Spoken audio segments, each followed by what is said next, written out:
the most individual requests for us to cover on the show. I think more than a dozen individual people have messaged me saying, you guys have to do this. A special shout out to Jake from Time Crisis for first putting me onto this. Yeah, and yeah, thanks to everyone who recommended that we do an episode about 0 Day, because, this is very much like of a piece with the episodes that we've done on like the Aaron Sorkin universe, or a number of like unconscionable liberal jackoff fantasies that have made it into the entertainment industry.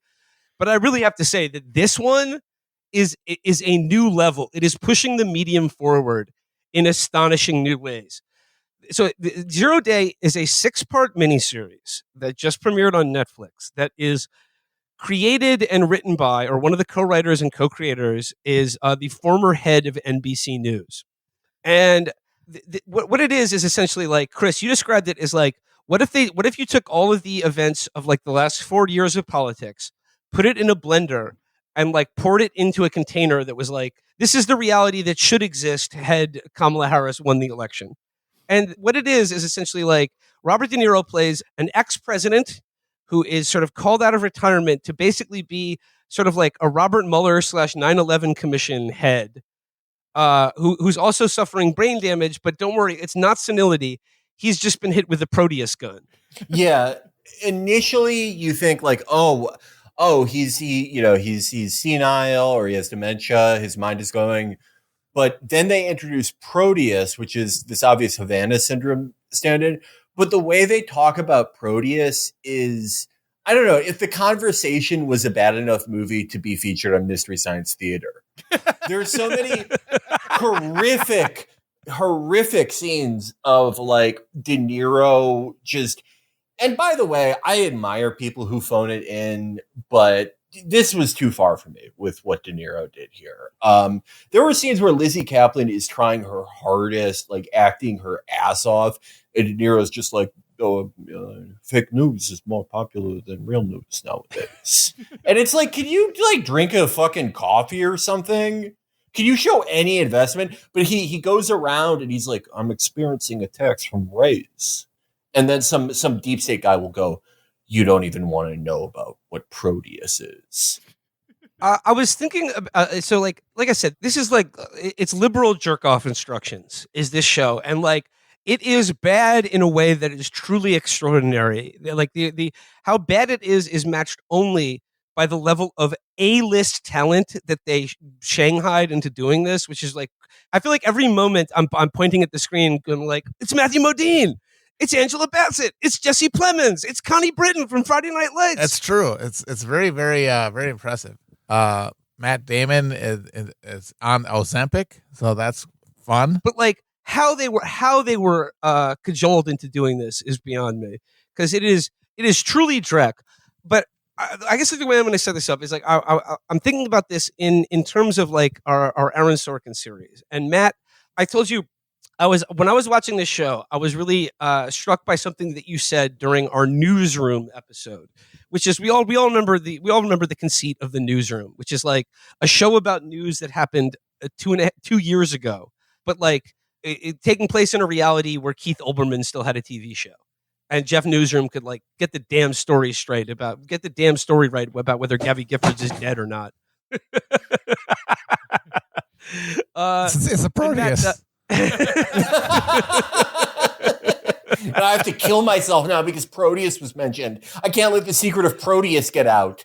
But the point you made about like the problem with the central sort of dramatic conceit of the newsroom is that it offered liberals a glimpse of like how things could have been different if we had an honest, decent media that could stand up for the truth. But the problem is that it's still recounting real events as they actually happened and transpired. So it essentially is still portraying a world in which you can change nothing, even if you had Jeff Newsroom, giving you the news. That being said, I think 0 Day, the miniseries, represents a bold new paradigm shift in liberal wish fulfillment fantasies. Because what this show is essentially, it's as interesting as watching CNN or MSNBC, but it's all make-believe. It's all fantasy. And I think in this era where cable news networks like CNN and MSNBC are losing viewers, less and less people are watching. The average age of the people watching is like 95 years old or something like that.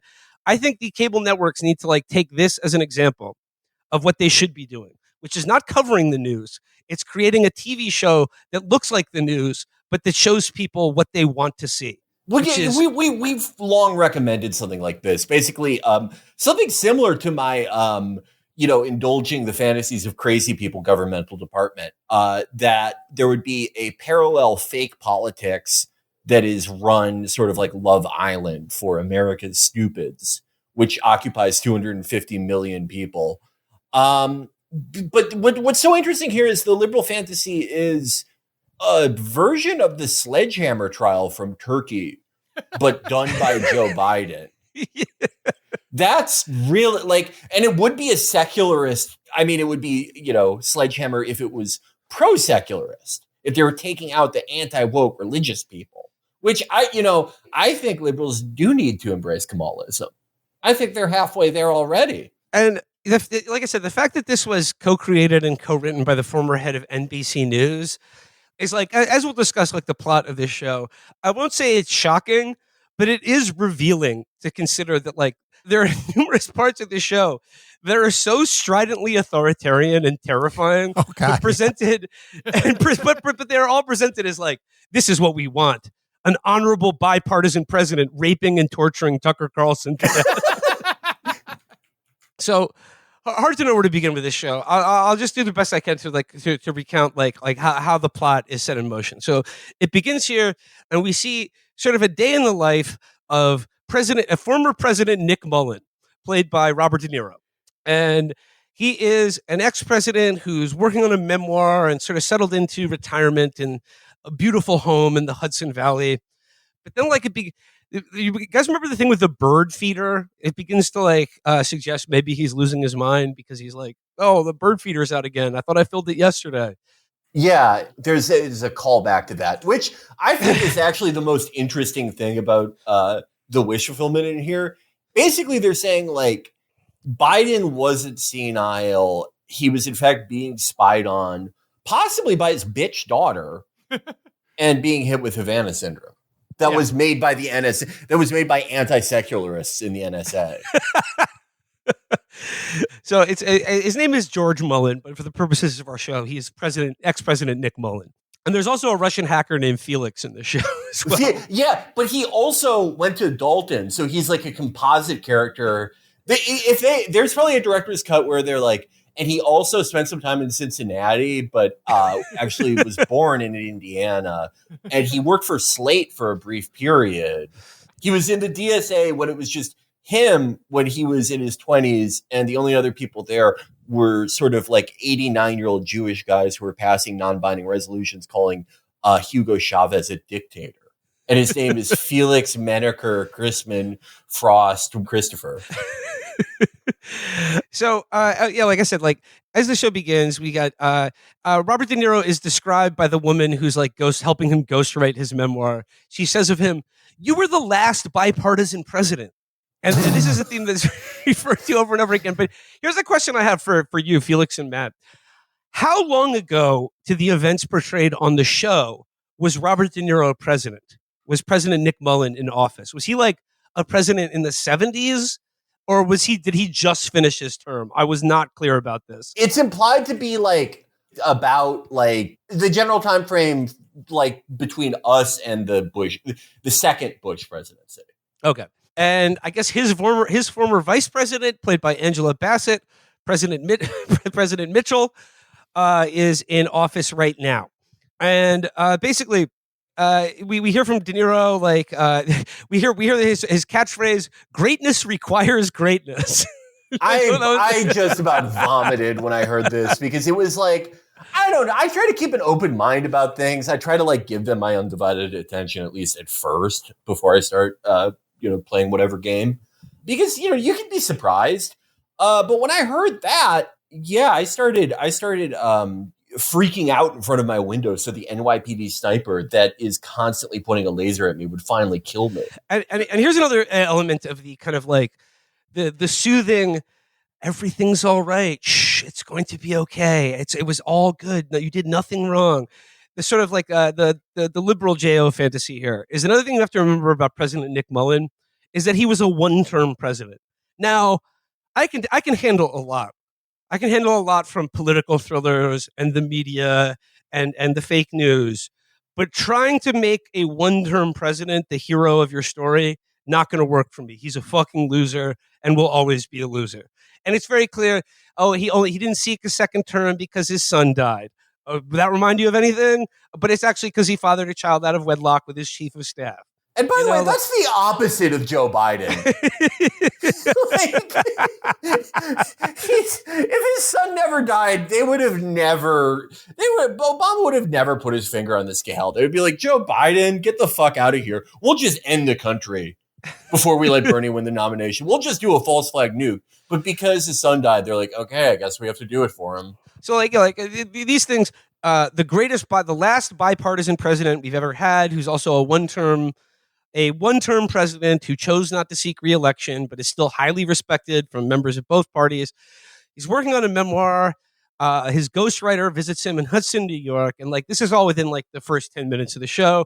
But things begin cooking when, as the ghostwriter is leaving his house, and she's like in a car talking to the publisher, being like, I don't think he's going to turn it in on time. I don't know if he wants to write it anymore.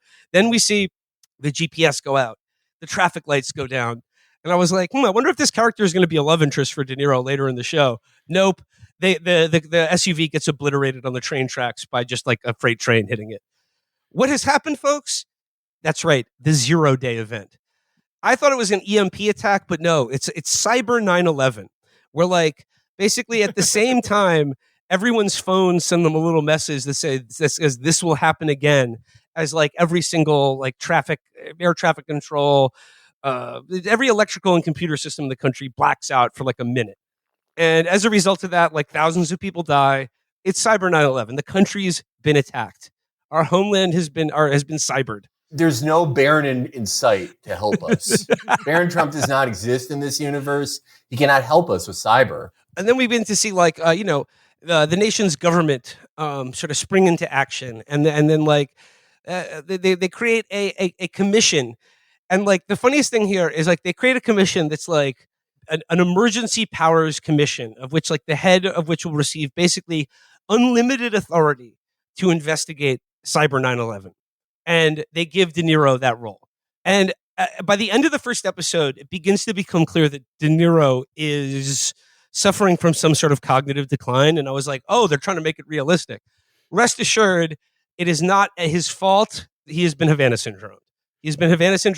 And also, like, but it's not clear who did that to him. The show never actually really answers that question. They leave it sort of ambiguous. But this is what I mean about the shockingly authoritarian worldview of this TV series. Is that in the world of this show, the country experiences a terrorist attack and sets up some sort of like an emergency commission to investigate it. That is imbued with powers that are just flagrantly unconstitutional. Like they don't need a warrant to search anything. They can arrest anyone, hold them without a charge. They can shred every civil liberty imaginable to get to the bottom of this crime. And the message of the show is a bipartisan ex-president suffering brain damage is the perfect person to be given these powers to. We got to talk about the scene where in the first episode where De Niro, he's like, I don't like to do public appearances anymore. I'm simply too honorable for that. And then Jesse Plemons, another A-list name, is like his sort of body man, not really a chief of staff. He's just his sort of like replacement son for the one who died. He's like, you got to come down to Manhattan, got to show up and like press the flesh with some first responders. And there's like, a subway crash as part of the terror attack because, like the switching signals get all scrambled or whatever. Actually, that's the one thing that I think wouldn't have been affected by 0 Day because I'm not sure if the show's aware that the New York City subway systems are not digital. they're still run on mercury switches and like a big board filled with like Christmas lights and shit like that. A bunch of Irish guys flipping switches 20 stories under Manhattan. Yeah, exactly. But like there's a crowd of people. And De Niro, President Nick Mullen, confronts a sort of like QAnon conspiracy guy who's like, there are no bodies down there. They're all crisis actors. And then we get the first of one of De Niro's many, many completely half-assed and phoned in inspirational monologues where he's like, sir. You're here standing up for the little guy, the working man? Well, there are working men and women buried right beneath our feet, right here. You don't trust the government? I get that. It hasn't always come through for everybody, but this isn't about the government or the 1% or whatever the hell you want to call them. It's about somebody out there that hates us, that stands against everything that we stand for, everything that makes us who we are. You think you're helping? You're not helping. These working men and women, they're the ones that are helping. And you're falling for this conspiracy bullshit. You're un-American, you're not helping. And everyone cheers and claps. And then they're like, hey. Oops, I crapped my pants. Yeah, that is like something that I not just hate about this show, but I hate about sort of like liberal interpretations of this cultural moment. Do you guys remember that show that that Jordan Klepper guy from the Neo Daily Show did? Yeah. Where he was pretending to be like Alex Jones or some shit. I love bad comedy programming. And I watched the show, and it was so interesting because he's pretending to be Alex Jones, and it's already like, it's one of those parodies that's like easy to get like a cheap laugh out of because Alex Jones is so ridiculous, but hard to really like get something really substantial or interesting out of, because while he is so ridiculous, that makes any satire or any like new interpretations of it so difficult, unless you're, like Conor O'Malley or someone like that, someone who has like a unique insight on the origins and the mechanics of this type of thinking. But it was so interesting because he did it in this way where he still has his like same annoying Daily Show guy delivery. So he'll say something like, in other news, it turns out that math is a terrorist plot. And it's like, yeah, that's what Alex Jones sounds like. And failed of commitment. Yeah. There's like, it's absent any like performance. Alex Jones is a great performer. He got to where he is because he is one of the great broadcasters of our time. Similarly, when they portray like right-wing cranks in this show, they, everyone in this country is becoming the same. It's sort of similar to Mallard Fillmore depicting liberals, where they don't talk about any of the actual things that these guys in real life talk about. The absent is anything about like immigration or like any real like psychotic racial invective or, psychosexual focus on like bathrooms, or like Adam Schiff raped a toddler and Anthony Bourdain watched and killed himself with a poisoned appetizer. The true like insanity and bloodlust and uniquely American aspects are completely absent. So they're just these cardboard cutouts that walk around saying things like, I love it when news is made up. I think the sky is fake.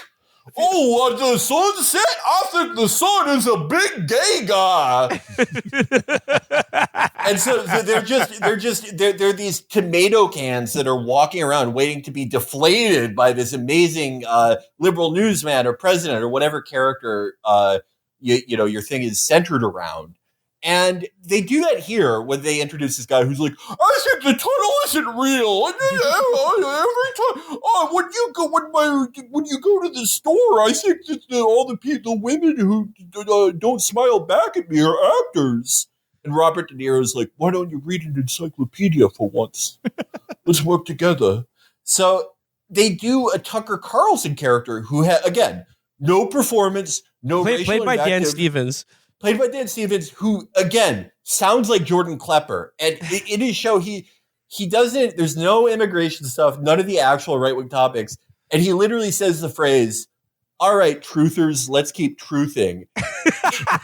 in real life, if all of this happened in real life, this fake Tucker Carlson would not need to be abducted by Joe Biden, Robert Mueller, to be sexually assaulted, because he would be sexually assaulted by millions of Americans before his first broadcast ended for saying that. I also, Amber pointed this out, and I also love like the portrayal of the Tucker Carlson character. And it's clear like the former NBC News guy that created this show, this is like a thinly veiled revenge fantasy against Tucker Carlson and like the online media for just like ruining his job and taking his viewers away from him. But like they constantly talk about him that he's a dangerous ideologue, and then in the next sentence they'll be like, he's also a complete opportunist and cynic who doesn't believe in anything. And whoever introduced these people to the word grifter, you should fucking kill yourself. The worst thing anyone could ever do is not believe the things they say. And here's another thing. Felix, you bring up a really good point about how the way this show portrays its right-wing demagogue character. I found it to be like almost, except for like one scene in like the 5th episode where like he's like racist to the guy who's torturing him in a black site.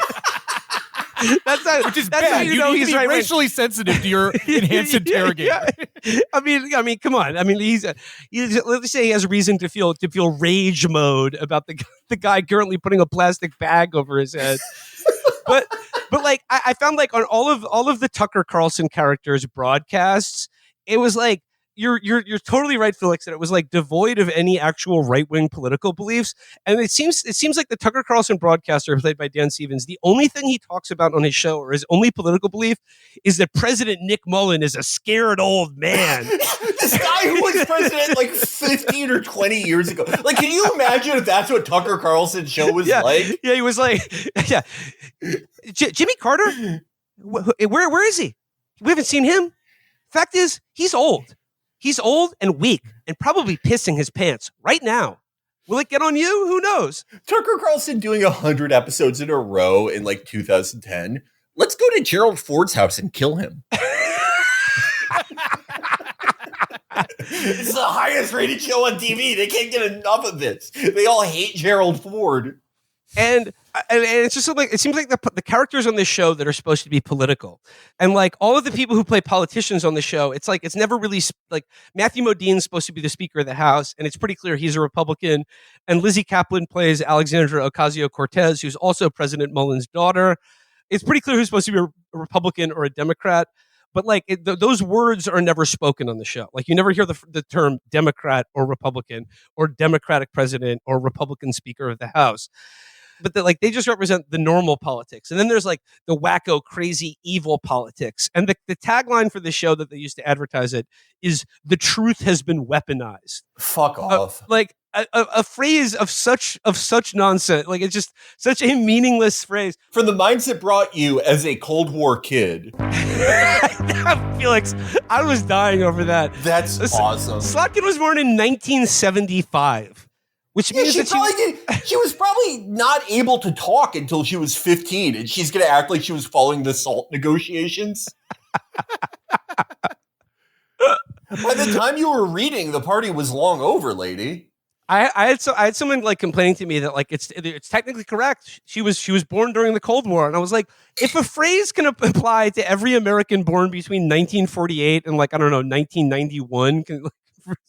Generously, it's like you might as well say I'm a planet Earth kid. It's just like it's such a meaningless phrase. Yeah, I thought as the child of middle class parents was like the best one, and it could never be topped. It's like the greatest meaningless as a phrase. But Cold War kid is awesome because it's like, yeah, just me and like I don't know 80% of the people that are alive now. Like. And it's like if you were alive during the Cuban Missile Crisis and like duck and cover drills, like I think that would be like a better descriptor of saying my childhood was largely shaped by popular perceptions of what the Cold War was. But like when you're like 10 years old in 1985, like come on, like it doesn't pack the same punch. It's like if I said, yeah, I got radicalized during the NATO intervention in Serbia.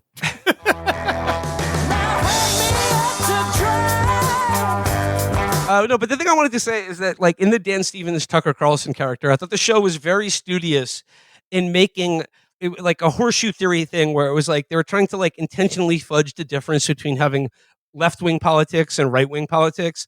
And it was just like they're all just mad at the decent, honorable people like President Nick Mullen. Yeah, I guess that really is it, because Nick Mullen's first, when he starts pulling on the thread a little bit and he gets, he's getting like the planted like false flag of, centrist Gladio. They initially think it was left-wing extremists, and Tucker defends them, which he would not do in real life. But I get that is a good point. They were probably trying to draw that equivalence. I don't have any principles. I would have acted on the show as myself. I would have let De Niro like sexually torture me. I would have been like, "You're a fascist pig. We should abolish the police." And I think that class comes before race, always. Then he puts a bag over my head and shoves a Constitution up my asshole. And I'm like, okay, I'm sorry. I'm a bad guy. I'll give it up. I've never had sex. Yeah, if only Connie Britton was doing that to you, Felix. That's a punishment? Just going to stimulate my prostate with a Bill of Rights? Can we get the Articles of Confederation in there? If it's Connie Britton, Mrs. Coach, most beautiful woman of all time. I gotta say, another thing that really pissed me off about like the first episode of this show, which like, you know, it does feature heavily the portrayal of a life of an ex-president. I am so like De Niro's character on this show, whenever like in pretty much every scene, is wearing his stupid POTUS jacket that like he still gets to walk around when he goes outside or like gets in one of his like chauffeured cars to be like escorted around. He's wearing his POTUS jacket and like POTUS merch that you get when you're president, and then like has a staff where everyone calls him Sir and Mr. President.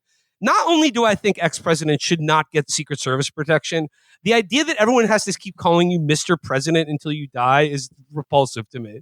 Yeah, I mean, I do think that is probably realistic. Like, I know it's realistic. I'm against it, is what I'm saying. Well, yeah. I mean, Jimmy Carter is the only guy I could see being like, you don't have to call me that.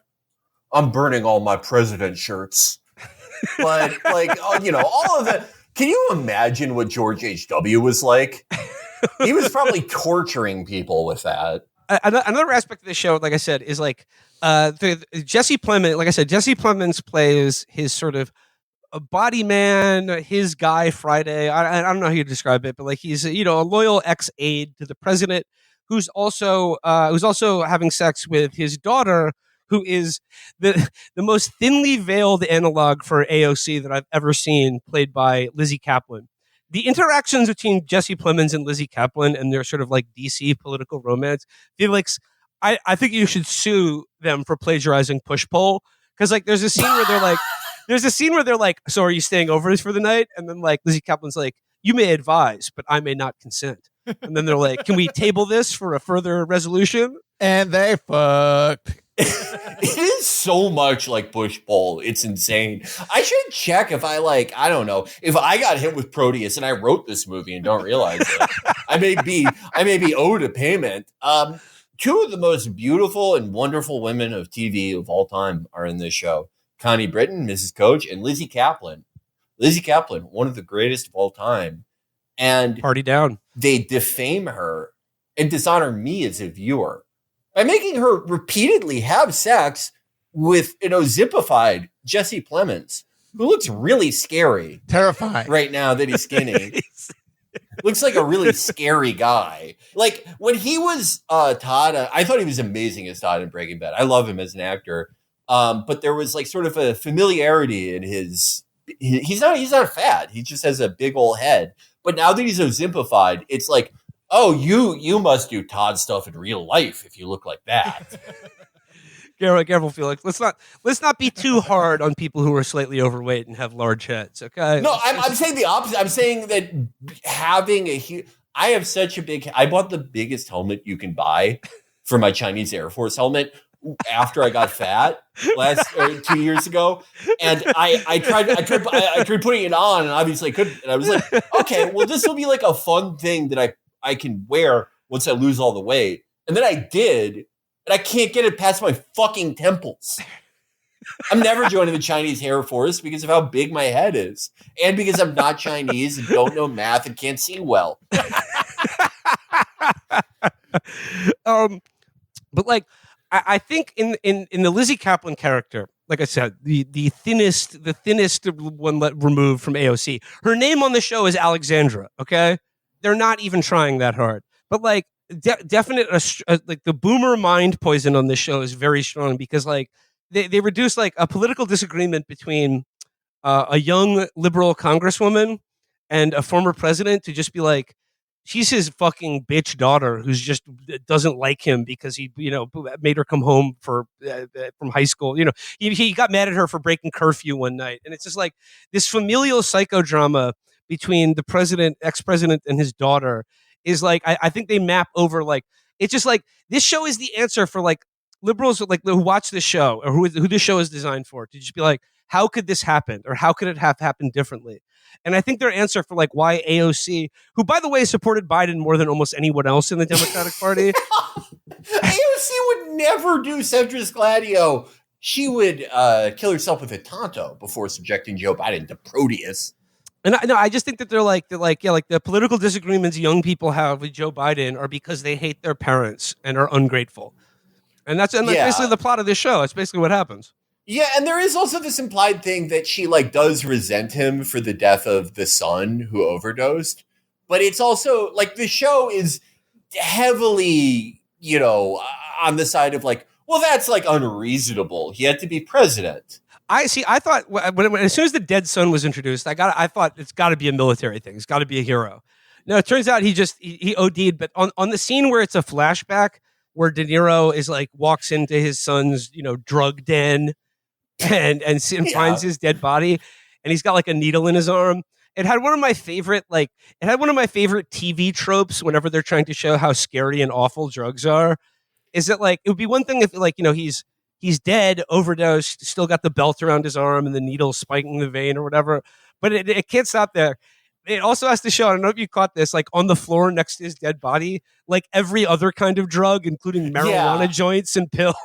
I love that's such a good TV trope where it's like, all right, just another Tuesday, time to do heroin, meth, cocaine, DMT, weed, all and of just them. They're a joint all to even myself out, Yeah. It's amazing he lived that long. He had to have serotonin syndrome like every day of his life. There's a flashback scene that shows De Niro as the president walking in on his son that does the thing where it's like all in silence and you see them arguing where there's like a sad song playing over it. And it made me really think of the actor who gets the casting notice that's like, all right, we need you for 2 hours one day to tie this rubber thing around your hand and have Robert De Niro yell at you, but you're not saying anything. You're just reacting to De Niro yelling at you in silence. I could do that. Yeah. So yeah, like basically, so De Niro is made basically like the Robespierre of America. He's like given godlike dictatorial authority over every man, woman, and child, and begins to use it aggressively by like rounding up dissidents, rounding up left-wing dissidents running server farms in Idaho on like a disused farm or something. But like, okay, when I really started to just like, I really just started to do the Arsenio whoop, whoop, whoop, whoop. I started doing that when the show introduced the concept of a left-wing hacker collective called the Reapers, who are initially dinged with doing the terror attack. A left-wing hacktivist collective, far-left hacktivists who go by the Reapers. And once again, as I always return to on this show, Kurt Sutter is owed royalties from this. If you bring up Reaper Gang, you gotta let the Sons of Anarchy. The bastards Reapers. I was just thinking about Bastard Executioner the other day. Do you remember, like, everyone hated it, and after 4 episodes, Kurt Sutter was like, all right, I fucked up. It's not that good. We'll end it. He's awesome. He's such a good person. I love him. He would never make the show, but if he did, and people were like, this sucks, he'd be like, all right, I'm sorry. I'll do a show about how Tucker's good. I'm trying to think of the Kurt Sutter version of Zero Day, where it's like the Alexandria Ocasio-Cortez character is just like, you don't understand, Dad. I made all these moves to get America out of the gun running business. Yeah, it's like a 30-step plan where she has to blow up the Statue of Liberty. She kills the brother and then frames the Chinese for it, who turn around and like frame the Bloods. She engineers a school shooting. America had a good thing going with our porn studio, but you ruined it, Dad. Yeah, you ruined it with another war. Also, like George Mullen would be played by Kurt Sutter, and he would just be getting. He would arrest himself and torture himself in prison. Yeah, first episode, he's like, "All right, you have to take me to Gitmo and shove a Quran down my urethra so I understand what it's like." Oh man! Other characters on this show include Bill Camp as the head of the CIA, And Gabby Hoffman. We got to talk about Gabby Hoffman's character, who is revealed by the 6th episode to be like one of the masterminds behind this plot. But like her character is, how shall I describe this? Basically a cross between Mark Zuckerberg and Jeffrey Epstein. But she's on screen on this show a total of probably 5 minutes. Like when it's revealed that like she's behind the 0 Day attack, I'm like, who is this character again? What? Like it's just so unsatisfying. She's a pretty like bullshit non-character. Also, like I guess she's kind of like an evil Kara Swisher. Like if Kara Swisher was evil, not just like credulous. But I loved after she kills herself in Holding when Matthew Modine, old Kevin McCarthy goes. Because Alex, the daughter, is like, this has gotten out of hand. Nothing, like everything's gone wrong because of how smart my dad is. And Matthew Modine goes, you're crying over the death of an autistic sociopath? I love that. I was like, this guy should be president. Fuck George Mullen. This guy's awesome. He would really end wokeness. So like, and this is long after they've already falsely arrested Tucker Carlson and tortured him at a black site. And it's just like, I didn't think a show could make me feel sympathetic for Tucker Carlson, but this show actually managed to do it, or at least his fictional analog. Because like, they think they're like, oh, he colluded with one of the 0 Day planners, like fucking, or let's black bag him out of his bedroom at like 3 a.m, put a gun to his head and then start suffocating him. But then like, he was clearly like, then it's revealed that he was set up by Gabby Hoffman's character, like Epstein Musk. Yeah, like it never really gets resolved. Like obviously, like people are mad at him because he like abducted and tortured Tucker Carlson, but they're never like, oh, like it was bad that we did that. They're like, well, at least we got to like assault him. At least we got to scare his family. To teach him a goddamn lesson about respecting the news. I said one thing in my notes here that I thought was hilarious. When they arrest like one of the Reapers, one of the Reaper gang, and then they're like, you've said some pretty, they're like, have him in a holding cell, and they're like, you've made some pretty extreme posts online, and he's like, and he says, freedom of speech means the right to say something that other people don't want to hear. Then they're like, wait a second, that quote is a tagline from the Dan Stevens Tucker Carlson Hour online fake news broadcast, and they like go to like the website, and then like they're like on Dan Stevens' website they have a quote, and it's attributed to George Orwell, and it says like true freedom of speech is the right to say things other people don't want to hear. And at one point, one of the characters says, while this is on screen, all these scumbags love him. And they're talking about Dan Stevens, but I was laughing imagining they were talking about George Orwell. Well, I mean, I would agree with that. I agree with that. Yeah, it's a sure sign of a nitwit is quoting George Orwell. I did find that I think the most realistic plot device is rolling up a vast domestic terrorist conspiracy from people posting dumb shit on a Discord. Yeah. Yeah. By the way, that is what the Dan Stevens Tucker Carlson show would be called. It would be called like Fake Facts, made up lie hour. Everyone would be like, oh, I love this show where he lies. Like for the first 5 episodes of the show, De Niro's investigation into this plot, into this conspiracy, into this terror attack, like takes wrong turn after wrong turn because he's losing his mind. Like, because like it's weird. Like when I thought the show was depicting him suffering the effects of senility, I was like, they sort of make like losing chunks of time and like reverting back to the past. They make it seem like it's a investigative superpower. Like when Sherlock just sort of like runs through just like a free association in his mind or something like that. But no, they couldn't leave it there. And this is what I mean. Like the soothing cooing, it's going to be all right. Everything is fine. You were right. I think the main point of this show is to incept the idea in the American public that Biden's cognitive capacity and lack thereof was the result of a foreign terrorist attack to cook his brain with the Havana Syndrome gun. Yeah. I mean, like, clearly this show was made for a world where, like, Kamala won after the switch. I guess this was, like, going to exonerate Biden in advance of all those articles that were, like, you know, he kept asking us what order the alphabet goes in. But, yeah, I mean, I will say, to begrudgingly give credit to the show, well, the implication that senility is an investigative superpower is idiotic to say the best. I thought their depiction of like the experience of senility was at least interesting. I thought that was like the one kind of interesting thing they did, because it sort of reminded me of like the weird light flare effect that they do in Phantom Pain.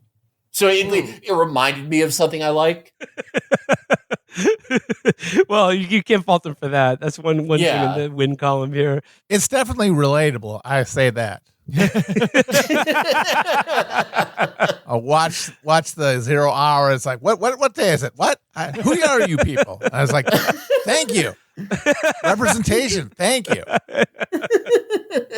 Yeah, because like there's a scene in the first episode where like he's accepted the role as heading up this blue ribbon committee to destroy civil liberties. and he's like addressing the media in like his driveway, and he starts seeing his ghostwriter who's dead, who's been annihilated by a freight train. He starts seeing her in the crowd, and like there's like they spend 2 or 3 episodes where this guy is, because they repeat over and over again that this is the most important job in the country. Like there must be no limits whatsoever on this investigation. We need to get to the bottom of this. But De Niro spends 3 episodes diverting the resources of this commission to send Jesse Plemons to like look at the fucking cadaver of this woman to be like, yeah, she's dead. Let's dig up her coffin. Still dead. Talk There's to her parents. Sorry. You're definitely not seeing this woman. She's in the ground, President Mullen. So I wonder what's going on with you right now. The scene where Plemons like talks to the parents, he's like, "Okay, so you're sure she's dead? Can you describe like how fucked up her body looked?" And the parents literally go, "Why are you doing this?" Like they think he's taunting them. And there are a lot of really funny cadaver scenes unintentionally in this show. Like when they go to Jesse Plemons' funeral and Alex clocks De Niro walking over the casket and like talking to the graveyard manager and being like, the gravedigger. Yeah, the gravedigger. And he's like, can you look, I was president. And I have cash on me. Can you just like peek open the coffin? Can I get a look? Can I just pinch him one time? I don't remember like how, like if he was fat or not, because I'm senile. I remember him being fat when he first started porking my daughter, but I'm not sure. Can I see him? And he's like, for George Mullen? Of course. Yeah, we should talk about Jesse Plemons' character. I mean, spoiler alert, he does die. And by die, I mean he's basically killed by the same guys from Michael Clayton that kill, what's his name? Tom Wilkinson. Yeah. They give him a heroin overdose and put him in the bathtub. And that's another thing that's never resolved. Like no one was ever brought to justice for that. They're like, well, he did do smack. He did do drugs at one point. So yeah, who ordered that, by the way? Yeah, it's not clear. It's really not clear. I mean, I think it's supposed to be like the other sort of Epstein analog in this movie, the hedge fund guy who like leaves the country on his yacht or whatever. Oh yeah, that's God. There are so many characters in this movie or this show that just dare you to try and remember them. Yeah, because the plot there is he's being like extorted by a billionaire to do like insider work against the Mullen investigation. Oh yeah. To do question mark to get this billionaire some kind of advantage, and then when he finally grows a spine and says I can't do this, or I refuse to like collude with XYZ foreign power, that they have to OD him. And given how like unceremoniously he's off in like episode 4, it's another thing where it's like I can't believe Plemons read this whole script and was like, yeah, that's a nice meaty role for me, I'm glad to play that. Yeah, that's another thing. How did they get anyone involved in this? Like, how did they get Connie Britton, who's in a ton of shit now, or Joan Allen, like so many fucking all-stars? Do you think they were just like excited to do something with De Niro, or like what? I think it's like we got De Niro attached, and they're like, oh boy, this would be like. I think they're gonna meet the Fockers. Who cares?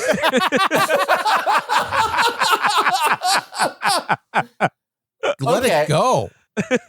My biggest guess is that the head of NBC guy cashed in all of his liberal clout of doing the news at the highest level possible for 2 decades or whatever to get De Niro on board, and then with De Niro, everybody else came in. Oh, I don't think De Niro needed a lot of convincing. Yeah, exactly. I mean, he's I think he schmoozes in those news-ish circles. So I think because like De Niro like posts videos now where he's like doing Jeff Newsroom stuff about Donald Trump. Which to be fair, I was thinking about this while watching the show. Do you guys remember when that guy mailed him a pipe bomb? Yes. Yeah. That's it. It was so funny because De Niro's been doing these videos since like 2015, since the escalator, where he's like, he's a no good piece of shit punk. If he was in one of my movies like Meet the Fockers, I'd give him the human lie detector test. If he was in Analyze This, I'd prescribe him crazy pills. He's a no good fucker. And I always thought, like, what kind of lame ass would be moved by this?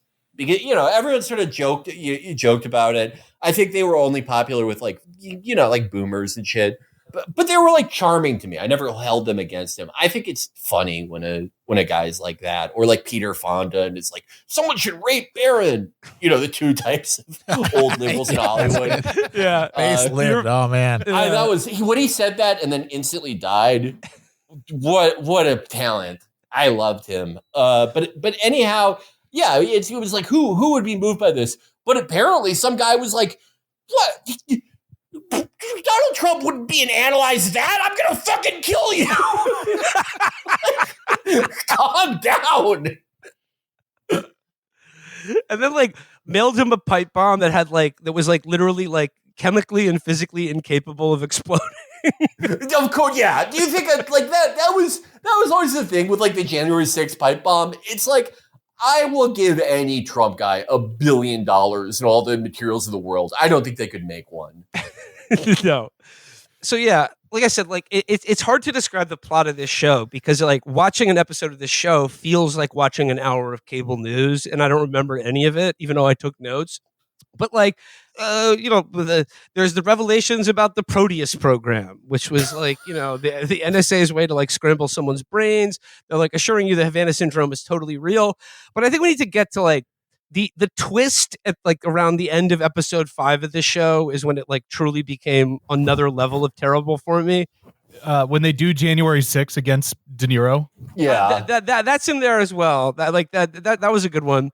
But I'm talking about the revelation that like his daughter is the one. His daughter and Alexandria Ocasio-Cortez and Kevin McCarthy are, and with like 5 other Congress people, are behind this like domestic Gladio false flag terror attack that killed thousands of people.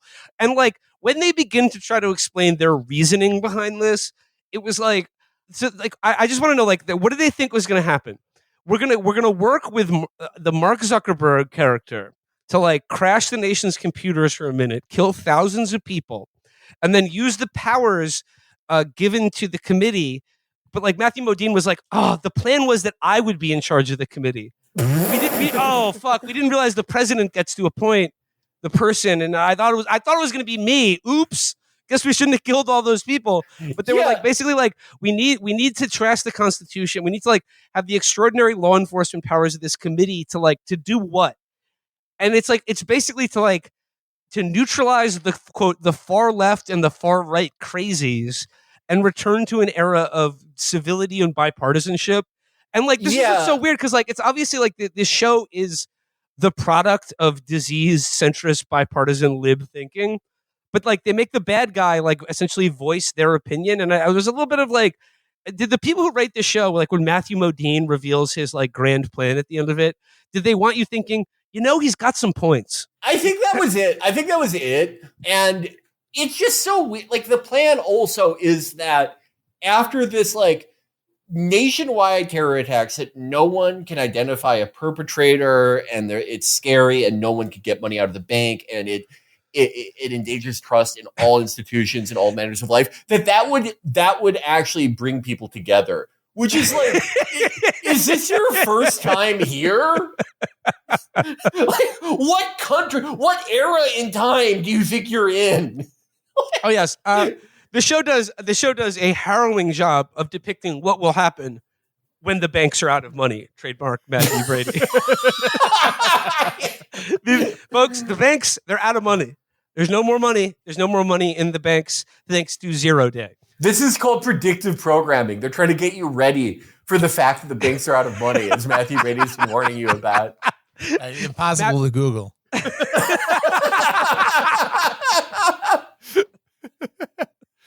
We've been warning about this. Oh, another of my favorite details from this show is like a feature of this conspiracy, which attacks like the entire digital infrastructure of America by putting a computer virus that spreads through apps to every phone and computer in the country via Bluetooth or some shit like that. Is that the conspirators are like, oh, aha, how do we avoid the sort of like panopticon-like web of digital surveillance that the United States government and its intelligence services have spread out over the entire face of the planet? And they're like, we know, CB radio.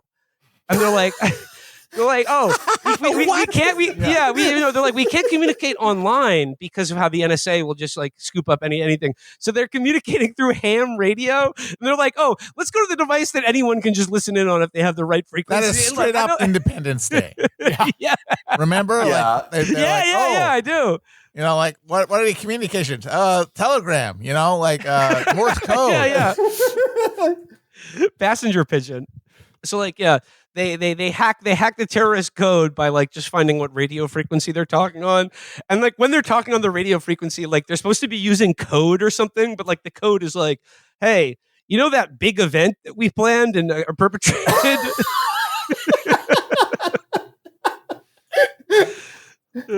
A certain ex-important guy who's also your dad and has a dead son is on to us about the surprise party at the bank.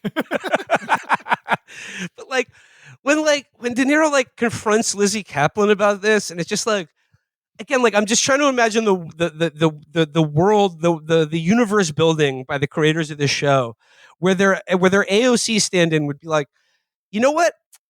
Kevin McCarthy and Mark Zuckerberg are making some pretty good points about this terrorist attack we should do. And if we pull it off, I'll probably get a committee, sort of a ranking member on the Ways and Means committee or something like that. Oh, I bet she wishes she did it now. Yeah, like the real AOC. You know? It would be funny if in real life she did this and they still give it to Jerry Connolly. They're like, sorry, you're just not ready. Like, we know you did Gladio with us, but it's Jerry Connolly's turn. Yeah, when the Democrats try to plead their next false flag 9/11, Jerry Connolly will be planning and executing it because it's his time. Okay, he waited his turn to do cyber 9/11. And look, is he the best guy to pull off this massive crime? Probably not, but you know what? We care about, legacy. Yeah, he's in the planning room with like the two Epsteins, and he's like, "What if we disrupt steamboat traffic? What if we stop ice from coming in from the North Pole and no one can get their ice creams?" He's like, JP Morgan will have a fit.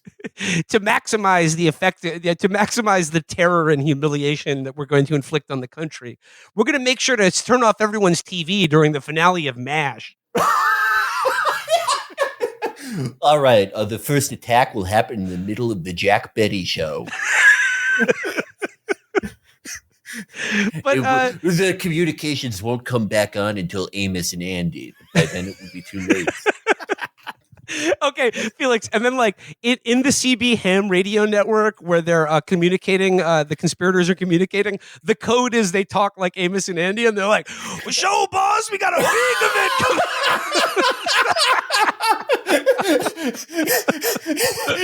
event." Jerry Connolly forgets, and he's like, "Our enemies are sharecroppers." They're like, "Sir, we're doing this," and he's like, "Oh." What race are we again? I forgot. Can you change race during chemo? Look, I'm going to get to the end of the show here, but there's some plot line about how De Niro had a kid with Connie Britton, who's like he's never met, and then like his wife is cool with it because he's like, you need a real chief of staff, the woman you had a kid with, and then she's like, all right, I'm going to bring you back, but no hanky panky, don't have another kid with her. His wife's awesome. She's like, look, like everyone knows that when your son dies, you want to make another. Yeah. But it's also perfectly folded back into how honorable De Niro must be, because the revelation that he had a secret love child with his chief of staff is then said, but that's really why he didn't run again, because he cared about that baby's privacy so much. He knew that if he ran for a second term, They were like, it would ruin their life. At one point, President Angela Bassett is like, when you chose not to run again, I heard the rumors, but I never believed them because I knew that you would never do something like that for your own benefit. But then I remembered, what if it wasn't for your benefit, but the benefit of that child? And it's like, okay, sure. Right. Yeah. Oh, yeah. This is, I think, the writer's barely disguised fetish, overused joke at this point, even though the original is very funny. Writers barely disguised transgression in his own marriage. Now that's it's a good one. And if you're the secret love child of an ex-president, I'd like to know who my father is. I'd like to have a father in my life, period.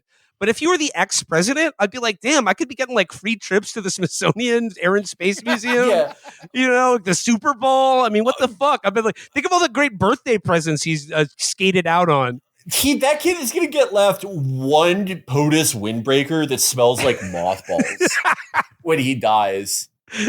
He could have been backstage with Barney and Baby Bop, but no, he was just some dumb regular kid. No special treatment. And think about the trauma of like being in like high school and your mom is Connie Britton. Oh yeah. Doesn't bear thinking about.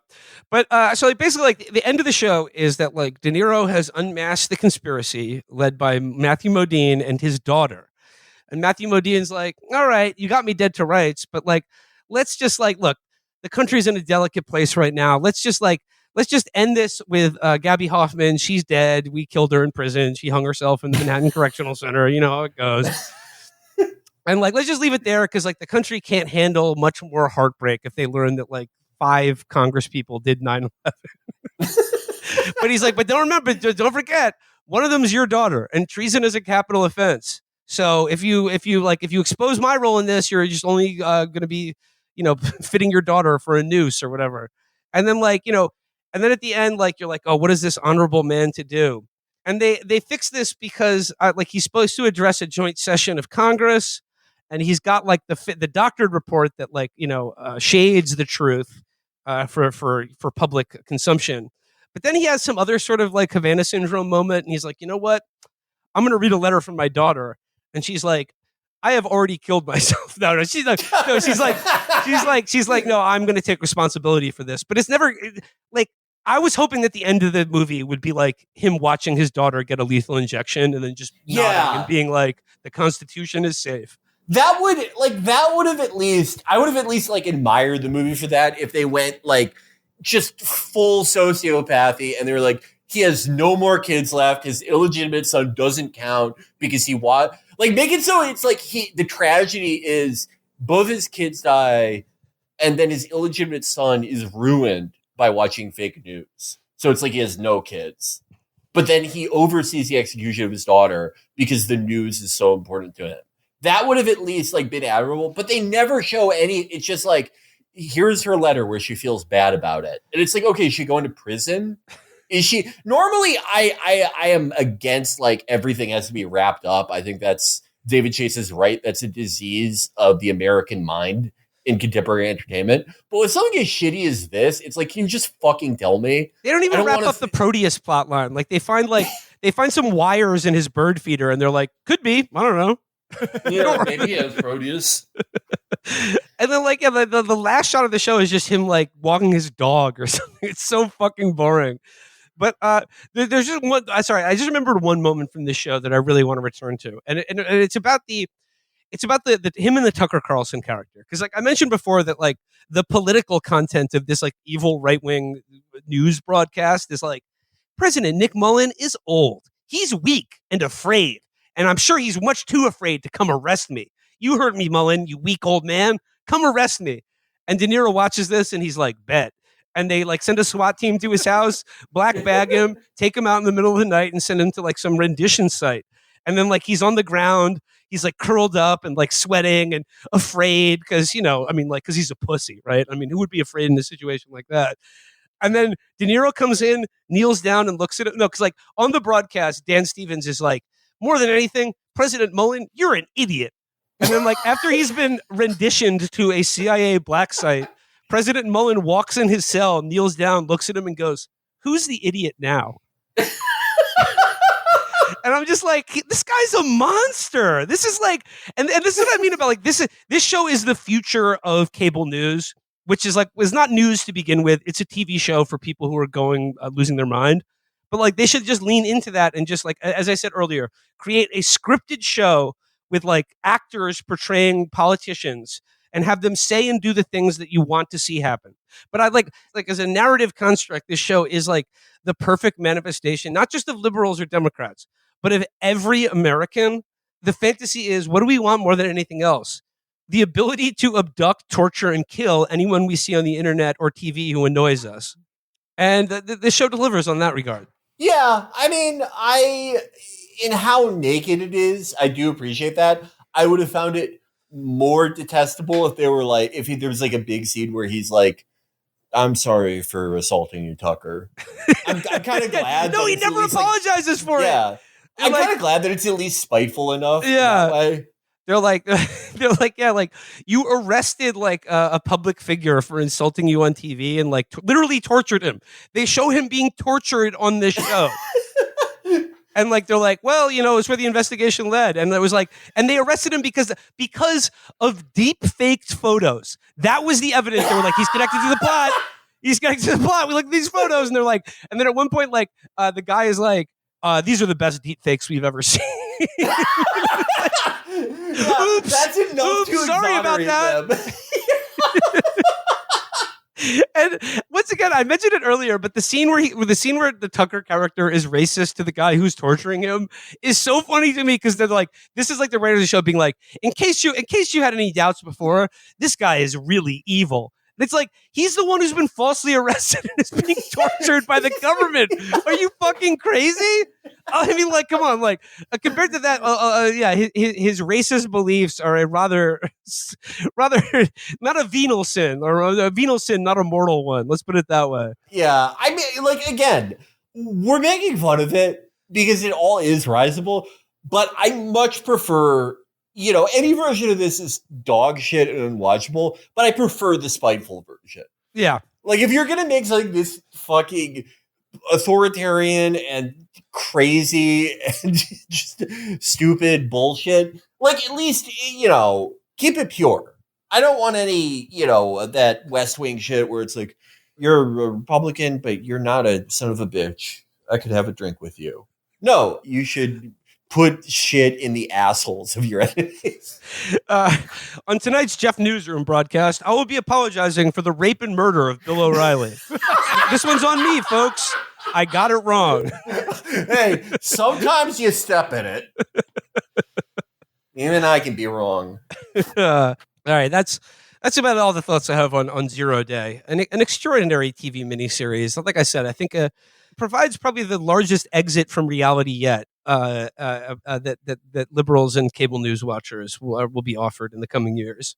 Definitely, like this, there's stealth advertising. You're like, yeah, the or Morbius or whatever, the melting brains. You know, you're confused. You trip the hall, the fantasy. You can't get out. Sounds pretty good, huh? Well, order now. Yeah. No, like this is what, like no one wants to watch the news, especially if you're a liberal. It's all fucking awful and depressing. Like lame. It's all just evil. Yeah, that's lame. Just blow your brains out.